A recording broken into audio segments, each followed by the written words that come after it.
저는 36살 은평구에 살고 있고 2살짜리 아들을 키우는 애기 엄마입니다. 이곳 채널의 사연들만 봐도 결혼이라는 게 대체 뭔지 많은 생각이 들게 합니다. 결혼 생활에서 스트레스 받은 사람이라면 저도 둘째가 되면 서러울 지경이라서 이렇게 저도 용기를 내서 제 사연을 들려드리려 합니다. 사실 저는 많은 분들 중에서 결혼을 가장 많이 하는 사람이라고 생각합니다. 모르는 사람들은 이렇게 말하면 시누이라 해봤자 어쩌다 한번 명절 때나 집안 행사 때나 얼굴 보고 지내는 사이 아니냐고 뭘 그런 사람 때문에 스트레스를 받냐고 말하는 사람들도 있는데요. 이게 안 겪어본 사람은 죽었다 깨어나도 모르는 사람이라고 생각합니다. 그래서 저는 이렇게 사연을 써서 이 사연을 읽어드리려고 합니다. 이게 안 겪어본 사람은 죽었다 깨어나도 모르실 겁니다. 미친 시누이 잘못 만나면 시어머니 저리 가라 할 정도로 사람을 돌아버리게 만들거든요. 저와 시누이 사이의 악연을 일일이 다 설명하려면 석 달 열흘을 밤새도 모자랄 겁니다. 참 지질이 친구 복도 없는 저는 이 악마 같은 시누이와 고등학교 동창인데요. 사실 그때는 제가 낯을 많이 가리고 소심한 성격이라서 혼자 조용히 공부하고 학교, 집, 학원을 반복하는 모범생이었어요.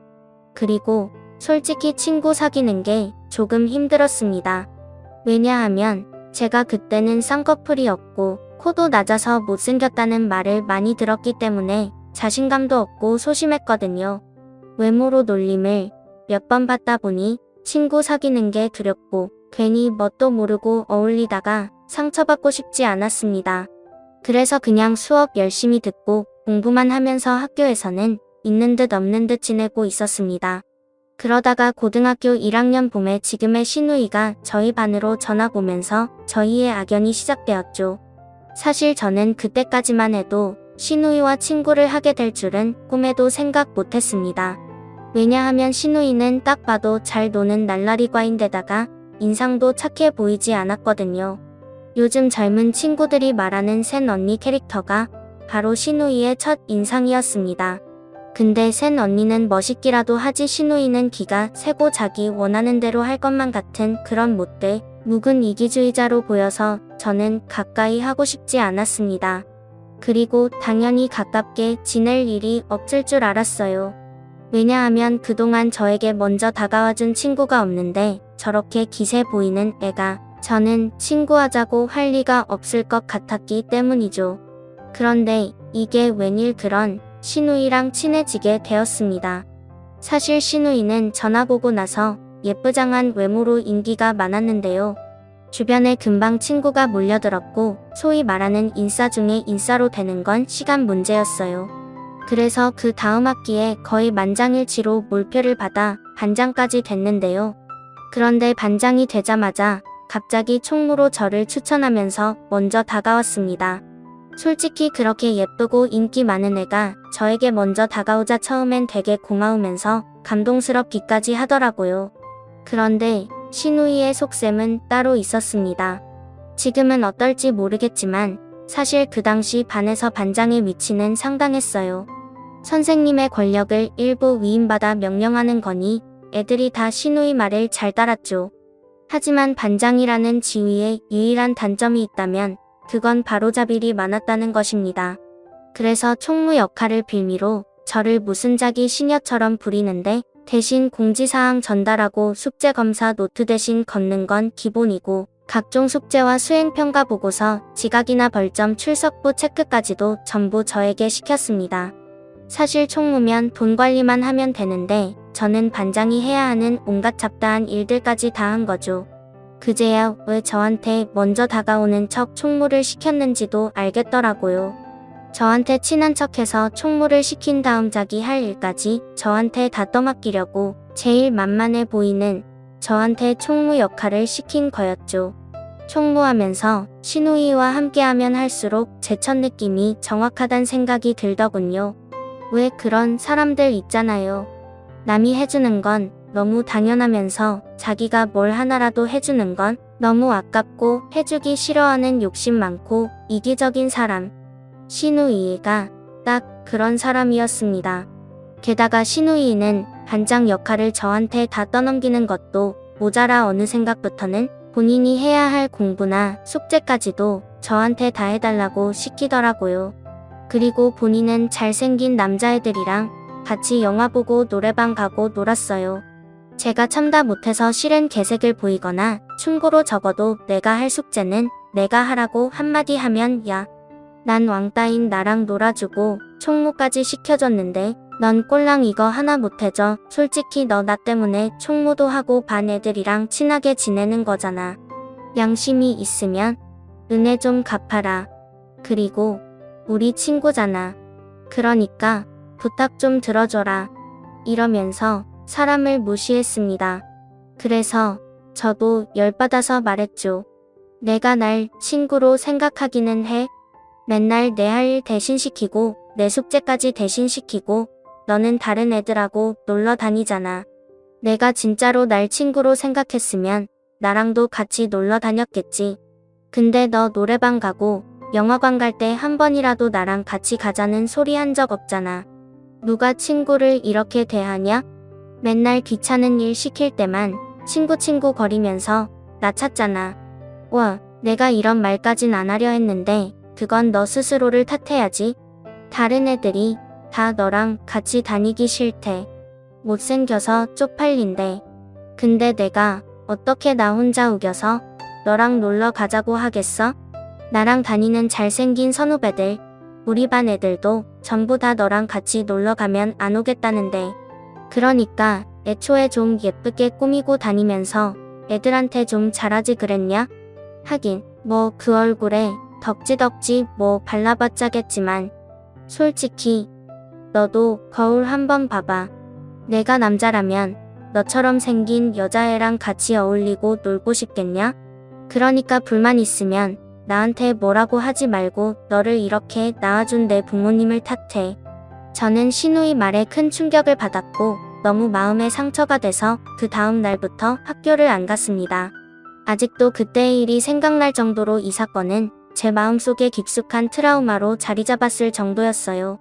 직접적으로 외모 지적을 당하니 너무나도 자괴감이 들었고 당연히 신우이를 포함해서 그 주변 친구들까지 두 번 다시 꼴도 보기 싫었어요.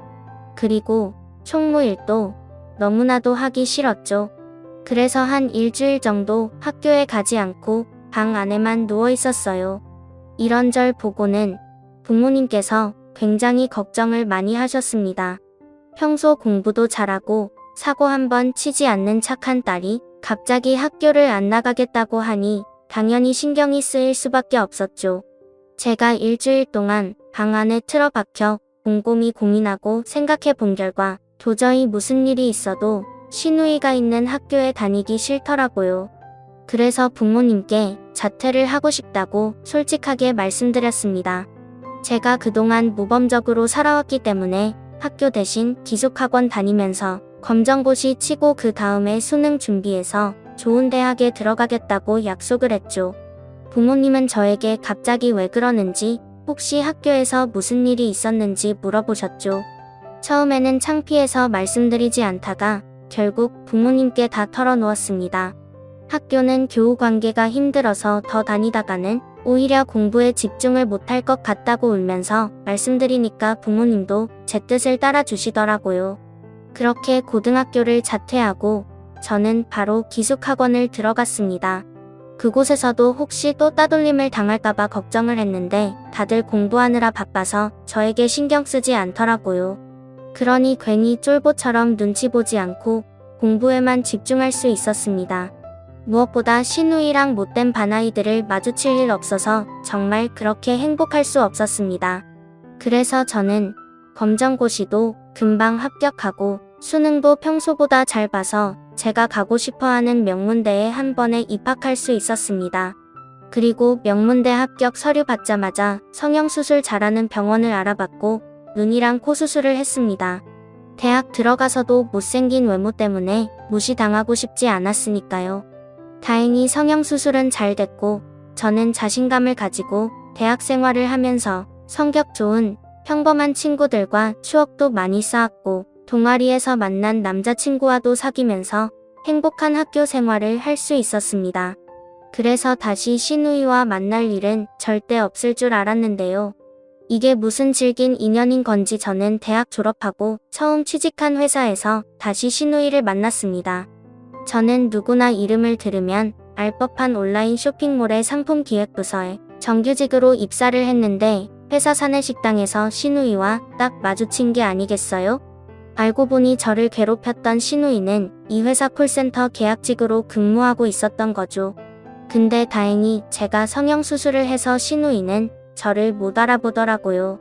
신우이는 단기 계약직인데다가 관리하는 부서와 건물도 전혀 달라서 최대한 피하면 되겠구나 싶었는데 한 번은 야근이 있어서 저희 엄마가 저를 데리러 회사 앞으로 온 적이 있었는데 하필이면 저희 엄마를 알아본 신우이가 저의 정체를 알게 되어버렸습니다.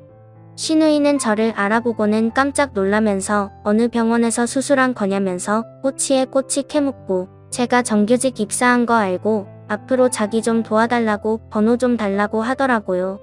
그래서 저는 부서도 다르고 나도 입사한 지 얼마 안 돼서 도와줄 수 있는 게 없으니까 그냥 오명하며 인사하고 지내자고 하고 제 번호를 주지 않았습니다. 아마 제가 앙금이 있다는 건 눈치챘겠죠.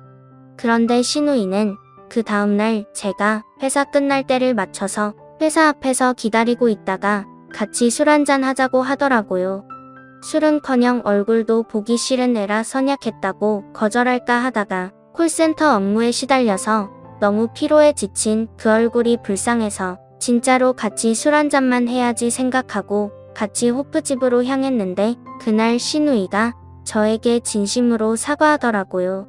자기가 고등학교 때 너무 못되게 굴어 미안하다고 한 번은 꼭 사과하고 싶었다고요. 그러면서 자기가 저한테 잘못해서 벌을 받아서 그런 건지 삶이 너무 힘들다고 제 앞에서 울더라고요.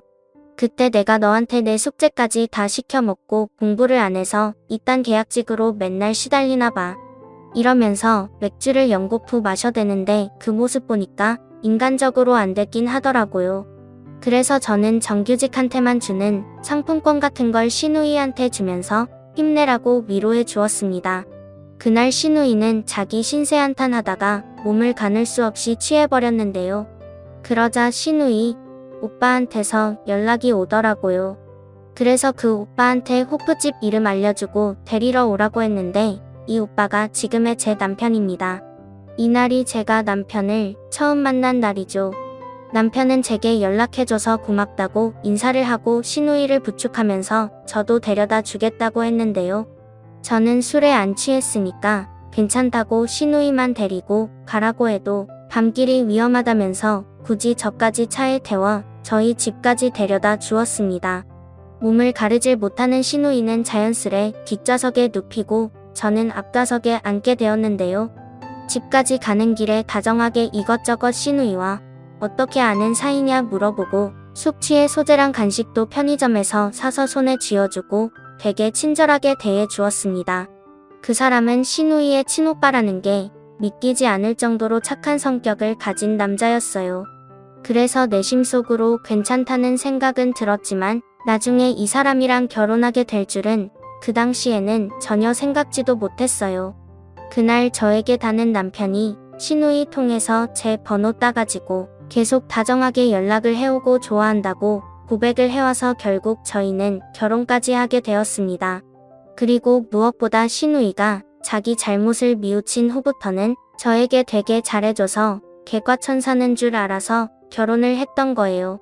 그런데 참 사람 고쳐 쓰는 거 아니라더니 저희가 결혼한 후부터 신우이는 다시 저에게 심술을 부리기 시작했습니다. 신우이가 저희 회사 콜센터를 그만두고 제 남편이랑 시아버지 돈을 뜯어내서 네일아트 샵을 차렸습니다. 근데 네일아트만 잘한다고 해서 샵이 잘 운영되는 게 아니잖아요. 세금 신고며 매출, 고객 관리, 청소 등 신경 써야 할 게 산더미인데 그게 힘들다면서 저한테 징징거리더라고요. 처음에는 그저 푸념하는 줄 알고 위로해줄 생각에 들어주었는데 어느새 신세 한탄해서 저보고 이런 샵 관리를 해달라고 부탁을 하더라고요. 아무래도 제가 경영학과를 나왔으니 매출 관리나 세금 신고 홍보하는데 큰 도움이 될 것 같다며 은근히 압박을 주더라고요. 우와. 저는 순간 소름이 돋았습니다. 마치 고등학교 때 시누이 밑에서 총무 역할을 해서 맘고생했던 악몽 같은 시절이 떠올랐기 때문이죠. 당연히 저는 내키지 않았지만 이제는 시누이와 식구가 된 관계로 딱 잘라 거절할 수는 없어서 자주는 못 도와주고 가끔씩만 도와주겠다고 했는데 아니나 다를까 시누이는 옛날처럼 시도 때도 없이 저를 불러내서 잡다하거나 골치 아픈 일들은 전부 저에게 떠맡겨 버렸습니다. 사실 저는 남편이랑 결혼할 때 이미 30살이 넘었기 때문에 가급적 빨리 아이를 가지려고 했는데 시누이의 네일 아트샵 일을 챙기느라 육체적으로도 정신적으로도 너무 스트레스를 받아서 아이도 안 생기는 것 같았습니다. 그래서 참다가 결국 남편에게 말했더니 남편은 노발대발하면서 시누이를 불러다가 한 번만 더 저를 부려먹으려고 했다가는 네일 아트샵 차릴 때 자기가 대준 돈을 전부 다 토해내야 될 거라고 따끔히 혼을 내더라고요. 정말 얼마나 통쾌하던지 남편이 정말 고맙고 믿음직했는데요. 그런데 그해 추석 결혼하고 처음 맞이하는 추석이라 저는 시댁 식구들 선물도 꼼꼼히 챙기고 며느리 역할을 잘하고 싶었습니다. 그래서 저는 시댁 식구들이 다 있는 단체 카톡방에서 선물 몇 가지를 소개하며 가지고 싶은 선물 마음에 드는 옵션을 말씀해달라고 했는데요. 시댁 식구들 전부 고맙다면서 마음에 드는 선물을 고르는데 여기에다 대고 시누이가 글쎄 제 고등학교 시절 성형 전 사진 그것도 저는 정말 못생기게 나오고 자기는 정말 예쁘게 나온 사진들을 이 단체 카톡방에 올린 게 아니겠어요? 저는 너무 깜짝 놀라서 당장 전화해서 이게 무슨 짓이냐고 물었더니 어머 미안 내가 마음에 드는 선물 사진을 보낸다는 걸 우리 고등학교 때 사진을 보내버렸네. 아니 내가 우리 오빠 와이프가 된 게 기분이 너무 이상하고 옛날 생각나서 옛날 사진 좀 뒤적거리고 있었거든. 그래서 사진이 좀 섞였나봐. 근데 뭐 어떠냐? 이제 식구 됐는데 가족끼리는 뭘 감추면 안 돼. 원래 어땠는지 본 모습을 다 공개해야지. 이런 거 속이는 것도 사기다 너 이러면서 약을 올리는데 딱 봐도 일부러 의도적으로 제 과거 사진 올린 게 티가 나더라고요. 와 진짜 가까이 있으면 머리채라도 다 쥐압 뜯어놓고 싶을 정도로 마음속 깊은 곳에서 분노가 일어났어요. 게다가 그 카톡방에는 저희 남편도 있어서 남편이 제 못생긴 예전 사진을 본 게 너무 속상하고 비참했습니다. 그런데 남편은 그날 제 동생이 한 못된 짓거리 미안하다면서 장미꽃 다발이랑 에메랄드 목걸이를 선물로 사다 주면서 기분 풀라더군요. 그래서 제가 남편에게 물었습니다. 당신은 나 성형수술 천 사진 보고 괜찮아 속인 거 화 안 나? 왜 당신한테 화가 나냐? 철부지 내 동생한테 화가 나지. 이놈의 기집애 기어이 일을 치고야만 하네. 내가 그 사진 절대 공개하지 말고 당신 성형한 거 결혼 후에는 절대로 얘기 꺼내지 말라고 실신당부했는데 당신 나 성형한 거 알고 있었어? 어떻게 설마 아가씨가 그런 것까지 당신한테 다 말한 거야? 사실 결혼 전에 땡땡이가 우리 결혼하는 거 반대하면서 당신 성형 전 사진 보여줬거든. 그래서 내가 혼쭐을 내줬어. 당신 원래 얼굴도 나한테는 너무 귀엽고 사랑스럽고 나는 당신 자체를 사랑하니까 다시는 이딴 기분 나쁜 짓 하지 말라고 그렇게 다짐을 받았는데 이놈의 기집애가 또 이런 짓을 한 거야. 당신한테 내가 미안해. 이번에는 진짜 내가 제대로 단속시킬게. 근데 나는 처음부터 아무렇지도 않았고 지금 당신 모습 너무 사랑하는 거 알지? 그러니까 너무 속상해하지 마라. 남편의 다정한 위로에 저는 눈물이 왈칵 쏟아졌습니다. 시누이가 너무너무 미웠지만 또 이런 남편을 만나게 해준 것도 사실이니 겨우겨우 마음을 가다듬고 시댁에 내려갔는데요. 선물 서서 내려간 시골 본가에서 시댁 친척들은 저만 보면 웅성웅성거리고 시누이는 같이 킥킥킥거리는데 아무리 좋은 마음을 먹으려고 해도 시누이한테 너무 화가 났습니다. 그래서 저는 명절 제사 끝나고 잠깐 시간 내서 시누이한테 얘기하자고 근처 카페로 불러내서 도대체 나한테 왜 그러는 거냐고 내가 아직도 싫은 이유가 뭐냐고 이렇게 싫어할 거면 왜 다시 만났을 때 잘해주는 척 했냐고 솔직하게 물어봤는데요. 신우 답변이 정말 충격이었습니다. 내가 솔직히 말하라고 했다. 나중에 딴소리하면 안 돼. 솔직히 내 주제에 변호사 와이프가 가당키나 하니? 게다가 우리 오빠 같은 연봉 1억짜리 변호사 너무 주제 넘잖아. 내가 우리 오빠랑 결혼할 줄 알았으면 너한테 말도 안 걸었을 거야. 우리 오빠 진짜 멍청한 건지 순진한 건지 얼굴 다 뜯어고친 너랑 왜 결혼한 건지. 근데 순수한 자연 미인인 나는 아직도 시집도 못 간다는 게 인생이 너무 불공평하다는 생각 안 들어? 너보다 훨씬 예쁜 자연 미인인데 도대체 나한테는 왜 똥차만 꼬이고 돈 잘 받는 남자가 안 꼬이냐고. 내가 나라면 성질 안 나겠어? 이렇게 말하는데 정말 할 말이 없더군요. 신우이는 여전히 저를 올케어 언니가 아니라 고등학교 때 왕따 취급하고 있었습니다. 그 후로 저는 신우이랑은 거의 손절하듯 하면서 지냈고, 남편도 신우이가 카톡방에 제 성형 전 사진을 뿌린 이후로는 신우이 부탁 다 쌩 까고 돈 좀 빌려달라고 해도 무시했는데요. 그렇게 한 1년 연락 안 하고 지내다가 또 제 필요할 때 드니까 신우이가 만나자고 연락이 오더라고요. 너무 만나기 싫었지만 시부모님 결혼 30주년 기념효도 여행 보내드려야 되는데 같이 계획을 짜자고 해서 어쩔 수 없이 나갔는데 딱 10분 정도 얘기 나눴을 때 부모님 효도 여행 보내드리는 건 핑계고 결국 돈 빌려달라는 얘기하려고 저를 불러냈다는 게 티가 나더군요. 신우이는 저한테 아무리 자기가 싫어도 어떻게 오빠랑 자기랑 남의 인연을 끊어놓으려고 하냐며 도대체 오빠한테 무슨 얘기를 한 거냐며 오히려 저한테 따지더라고요. 저는 황당해서 그건 오빠한테 물어봐야지 왜 나한테 말하냐고 했더니 언제까지 이렇게 지낼 거냐면서 지나간 앙금은 다 풀자고 하더군요. 그러면서 자기가 잘못한 것도 있으니 사과의 의미로 좋은 투자처를 알려준다고. 이거 수익률 보면 자기한테 난 화가 눈 녹듯이 풀릴 거라 했습니다. 저는 더 듣지도 않고 자리에서 일어나 버리고 싶었지만 그래도 1년 만에 만난 자리라 억지로 얘기를 듣긴 들었는데 지금 자기한테 1억만 투자해주면 정확히 1년 후에 3억 만들어 주겠다고 투자하라고 하더라고요. 그래서 내가 지금 그럴 만한 자금이 부족하고 남편 월급을 그런데 쓸 수 없다고 하니 신우의 눈빛이 사납게 변하기 시작하더군요.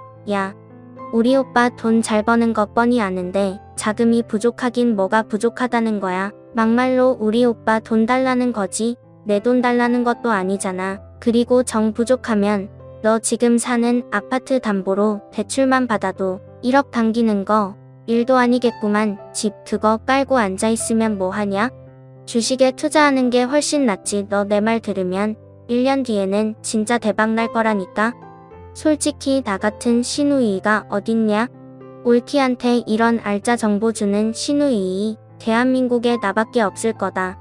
이쯤 되니 신우이랑은 아예 말이 안 통할 것 같았습니다. 아파트 담보빚을 내서 자기 주식 투자할 돈을 빌려달라니 정말 제정신이 아닌 것 같았어요. 게다가 신우이가 사겠다는 주식들은 하나같이 위험성 높은 테마주였는데 그러면서 오빠한테는 주가도 얘기하지 말고 제 선에서 돈을 빌려달라는 겁니다. 그걸 폭락해서 휴지 조각되면 그 책임은 대체 누가 주냐고요.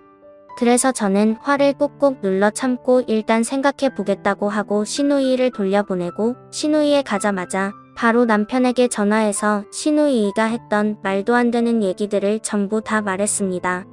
미안하다고 다시는 이런 일 없게 하겠다고 사과를 했는데 저는 신우이한테 당신이 언급하면 또 나랑 사이가 안 좋아지니까 속으로 알고만 있고 모른 척하라 했습니다. 그리고 제 선에서 신우이한테 연락해서 투자할 돈을 빌려줄 수는 없겠다고 딱 잘라 거절했습니다. 신우이는 또 못생긴 년이 어쩌고 하면서 저한테 욕을 하는데 아예 전화 끊어버리고 차단했어요. 그런데 그렇게 신우이를 끊어내니 저를 예뻐해 주시는 시부모님들의 눈빛과 태도가 완전 바뀌었습니다. 틀림없이 신우이가 중간에서 제 욕을 하고 이간질을 하면서 저를 나쁘게 말했던 거겠죠. 하지만 남편은 저한테 신경 쓰지 말라고 자기가 다 알아서 하겠다고 하고 시댁에 갈 일 있으면 자기가 갔습니다. 그렇게 아예 신우이랑 손자라고 지내자 저희 부부에게는 아이가 찾아왔고 제가 임신한 거 알고는 남편이 신우이 만날 일을 절대 없게 하려고 아예 친정집에서 지내게 해주고 본인 출퇴근도 친정집에서 했습니다. 정말 이런 사람 동생이 어쩌면 저런 인성일 수가 있는지 도무지 한부모 밑에서 낳고 자랐다고 믿기지 않을 정도로 다른 인성이에요. 이렇게 저는 남편의 배려 덕분에 무사히 아들을 순산할 수 있었습니다. 그런데 아들을 낳고 나니까 아들 100일 기념잔치, 돌잔치 때마다 또 신우이랑 엮일 일이 있을 것 같아 스트레스가 쌓였는데 남편이 걱정하지 말라고 했습니다. 신우이한테 제 앞에 나타나지 말라고 하고 아이 보고 싶으면 사진으로 보내주겠다고 말한다는 거였죠. 하지만 신우이가 그동안 자기가 반성했다면서 조카 얼굴 한번 볼 수 있도록 해달라고 남편한테 사정을 했대요. 그래서 어쩔 수 없이 아이 돌잔치에 신우이를 초대했는데 신우이가 또 아이 얼굴을 트집 잡으면서 제 고등학교 때 얼굴이랑 똑같다는 등 낮은 코에 쌍꺼풀 없는 못생긴 애기라고 제 애기 외모까지 디스하는 겁니다. 그 자리에 저희 부모님까지 다 계셨는데 정말 화가 머리끝까지 났습니다. 부모님은 그래도 사돈 처녀니까 크게 뭐라고 하시지는 못하고 연신 냉수면 벌컥벌컥 마시더라고요. 그래서 보다 못한 남편이 신우이인을 당장 끌고 밖으로 나갔습니다. 설마 했는데 어떻게 고모라는 사람이 갓 태어난 애기한테까지 외모 디스를 할 수가 있는지, 그리고 한편으로는 왜 이렇게 나를 못살게 굴고 괴롭히는지 정말 이해할 수가 없었습니다. 밖으로 나간 신우이인은 일부러 사람들 들으라고 고래고래 소리쳤습니다. 돈 1억 가까워서 신우이 시집도 못 가게 하는 저런 인간은 올케도 아니야. 그리고 오빠도 그러는 거 아니야. 진짜 하나뿐인 동생이 주식 투자로 집값 벌어서 시집 좀 가보겠다는데 도와줘도 모자랄 판에 자기 마누라만 끼고 돌고 그러는 거 아니라고 이러면서 막 엉엉 우는 겁니다. 알고 봤더니 신우이가 저한테 주식 투자 어쩌고 했었던 이유가 자기가 썸 타는 펀드 매니저랑 시집을 가려고 그랬었던 거더라고요.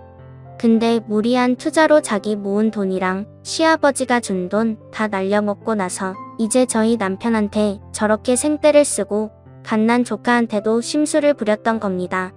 남편이랑 저는 정말 기가 막혔고 돌잔치 기분 다 잡쳐버린 신우이가 너무너무 미웠는데 시부모님이 저희한테 대신 미안하다면서 어떻게든 신우이 마음 달래서 결혼시키는 거 도와달라고 남편이랑 저한테 눈물이 그렁그렁해서 부탁했기 때문에 맘 약한 남편은 어쩔 수 없이 1억을 빌려주었는데요. 절대 주식 투자 같은 거 일절하지 않고 오로지 결혼 비용에만 쓰는 조건이었습니다. 저는 너무 불했어요. 조카랑 저를 그렇게 외모로 후려가하고 상처 준 신우이한테 1억은커녕 만원도 빌려주기 싫은 게 솔직한 제 마음이었으니까요. 하지만 그 돈은 제 남편이 번 돈이고 제가 아무리 싫어하는 사람이라지만 남편에게는 하나밖에 없는 여동생이라서 마지막으로 이해해 주었습니다. 남편 역시 신우이가 결혼하니까 어쩔 수 없이 이번 한 번만 주는 거지 앞으로 2번 다시 일절 지원해 주지 않을 거라고 제게 약속을 했어요. 신우이는 1억을 받고 나서도 고마워하기는커녕 일부러 저 들으랍시고 진작에 우리 오빠한테 말할 걸 괜히 남의 식구한테 말했다가 감정만 상했잖아. 그리고 솔직히 그게 우리 오빠가 고생해서 번 돈인데 지가 뭐라고 허락을 하네. 만에 꼴값을 떨어 이러는 게 아니겠어요. 저는 어떻게든 제가 당한 만큼 신우이한테 갚아주고 싶었습니다. 그리고 주말에 시댁에 갔다가 뜻밖의 선물을 발견했죠. 신우이가 결혼을 준비하면서 신혼집으로 이사갈 짐들을 미리 꺼내 놓았는데 거기서 우연히 신우이의 중학교 졸업 앨범을 발견하게 되었어요. 처음에는 그냥 호기심에 열어보았는데 세상에 저보다도 코가 낮고 눈은 보이지도 않더라고요. 아니 눈이 진짜 단추구멍만 해서 아예 눈 감은 것 같더라니까요. 그래서 어머님에게 이게 어찌 된 일이냐고 진짜 신우이가 맞냐고 물어봤더니 글쎄 신우이가 중학교 졸업하고 고등학교 올라가기 전에 이미 눈, 코를 대대적으로 성형수술을 했다는 겁니다. 그러니까 지도 성형 미인인 주제에 저보고 그렇게 성형했다고 놀렸던 거예요. 지금껏 잘난 척한 걸 생각하니까 너무 어이가 없더라고요. 정말 저런 신우이랑 누가 결혼할지 아무하고도 결혼 안 하는 게 좋을 것 같다고 생각했지만 신우이는 썸 타던 펀드 매니저의 아이를 재빨리 임신해버렸고 결국 상견례 날짜가 잡혔습니다. 저희 부부도 시누이 상견례에 초대를 받았는데요. 저는 회심의 미소를 지으며 상견례에 참석을 했고 정말 평생 잊을 수 없는 상견례였어요. 처음에는 양가 분위기가 좋았습니다. 아우 사돈 감사해요. 사실 예당과 예물을 코시대의 악습이라고 안 해주는 사람들도 많은데 이렇게 예의를 지켜주신 게 좋습니다. 저희 남편이 1억 빌려준 걸로 좋은 혼수를 해주었나 봐요. 그러자 저희 시어머니도 귀한 아드님이랑 인연 맺은 것에 대한 감사함의 표시는 당연히 해야죠 이러면서 분위기를 맞췄는데요. 뭐 예식 날짜 의논해서 잡기로 하고 이미 혼수 받을 것 같고 집도 남자 쪽에 아파트가 있어서 의논할 게 생각보다 많지 않았고 막상 할 말이 많지가 않더라고요. 그래서 신랑 신부 웨딩 화보 촬영을 어디서 할까 그런 주제가 나오고 청첩장에는 무슨 사진을 쓸까 얘기를 나누다가 신랑 쪽 부모님이 청첩장에 웨딩 화보들이 전부 다 똑같아서 재미가 없다길래 저는 이때다 싶어서 기가 막힌 아이디어를 냈습니다. 신랑 신부 어릴 때나 학생 때 모습을 아기 때 신부가 웨딩 드레스 입고 아기 때 신랑이 웨딩 드레스 입은 사진을 청첩장에 쓰자고 말이죠. 그러자 시누이의 예비 신랑은 그러고 보니까 땡땡씨 고등학교 때 사진만 보고 더 어렸을 때 사진은 못 본 것 같네요. 땡땡씨가 자연 미인이라던데 어렸을 적에 얼마나 예뻤을지도 너무너무 궁금합니다. 저는 자연 미인 소리에 내심 비웃으며 때마침 저한테 시누이 어린 시절 사진이 있다고 핸드폰 사진을 내밀었습니다. 시누이는 얼굴이 빨개지면서 뭘 그런 사진을 보냐고 저를 말렸는데 예비 신랑과 시부모님들이 보고 싶다고 궁금하다고 해서 저는 시댁에서 찍어온 시누이의 졸업사진과 어린 시절 사진이 담긴 핸드폰을 그들 앞에 내밀었고 시누이의 못생긴 사진을 본 예비 시부모는 표정이 확 굳어버리고 예비 신랑은 당황해서 아니 이게 우리 땡땡씨 사진이라고요? 다른 사람 사진 아니고요? 그 말에 저희 남편이 웃으면서 조금 느낌이 다르죠? 제 동생이 중학교 때 성형수술을 해서 인상이 지금하고는 좀 다른데 그래도 이때도 너무 귀엽지 않나요? 이렇게 분위기를 풀려 했는데 세상에 이 말에 아무도 대답이 없는 겁니다. 웬만하면 예의상으로라도 귀엽다 다시 보니까 지금이랑 비슷하다 뭐 이런 말들을 해줄 법도 한데 시누이의 예비 남편과 시부모는 충격을 받았는지 사진이랑 시누이의 얼굴만 계속 번거나 보고 있었습니다. 그리고 예비 남편은 충격이 너무 컸는지 저도 모르게 하면 안 될 말을 입 밖에 내뱉어버리고 말았어요. 아니 자기 진짜 어떻게 이러냐? 자기가 나 성형 미남이라고 우리 애기 나 닮으면 어떡하냐고 그렇게 구박을 해댔잖아. 그래서 난 진짜로 너는 자연 미인인 줄 알고 교회 갈 때마다 뱃속에 우리 애기는 너도 함께 해달라고 빌었는데 그러자 그 말에 감정 상한 시누이의 예비 시어머니가 아니 구박을 하다니 이게 무슨 소리야? 내가 뭐가 어때서 널 구박해? 성형 전에도 지금 이 사진보다 우리 아들이 100배로 잘생겼구만 하면서 불난 예비 시어머니가 핸드폰에서 시누이의 예비 남편의 어렸을 적 사진을 보여줬는데 이쪽도 만만치 않게 못생기긴 했더라고요. 그래도 적어도 눈은 시누이의 성형 전보다는 컸습니다. 그러자 그 사진을 보고 충격을 받은 저희 시어머니가 아니 세상에 지금 얼굴이 하나도 안 남아있네 성형을 해도 살짝만 한 줄 알았더니 아휴 이건 너무 다르다 이렇게 자기도 모르게 한 혼잣말에 그쪽 엄마가 또 감정이 상해서 말을 받아치더라고요. 저기 말씀 좀 가려서 하세요. 아무리 그래도 그쪽 딸만 하겠어요? 우리 애는 그리고 대학교 때 운동하다가 눈을 다쳐서 의료 목적으로 수술한 거예요. 잘생겨지려고 한 수술이 아니라고요. 원래 봐줄만하게 생겼는데 뭐하러 수술을 하겠어요? 봐줄만하게 생기다니요? 그거 아니니까 수술한 거겠죠? 눈을 다쳤는데 왜 코 수술까지 해요? 입은 삐뚤어져도 말은 바로 안 했다고 저희 딸이나 그쪽 아드님이나 외모 때문에 성형 수술한 거잖아요. 아니 우리 아들은 아니라니까요. 이 얼굴에 어디가 어때서 성형 수술을 하겠어요? 아니 그리고 100번 양보하더라도 본인 성형 수술한 거는 쏙 숨기고 우리 아들 자연 미남 아니라고 구박은 도대체 왜 한 거예요? 주님께서 말하시기에 진실한 목자는 거짓말을 하지 않는다고 하셨는데 사람이 정직해야지. 거짓으로 진실에 눈을 가리려 하면 안 되는 거죠. 어머머, 지금 우리 딸을 거짓말쟁이 사기꾼 취급하시는 거예요? 하느님 믿는다는 분이 남의 딸 가슴에 그렇게 상처 주는 거야말로 아니죠?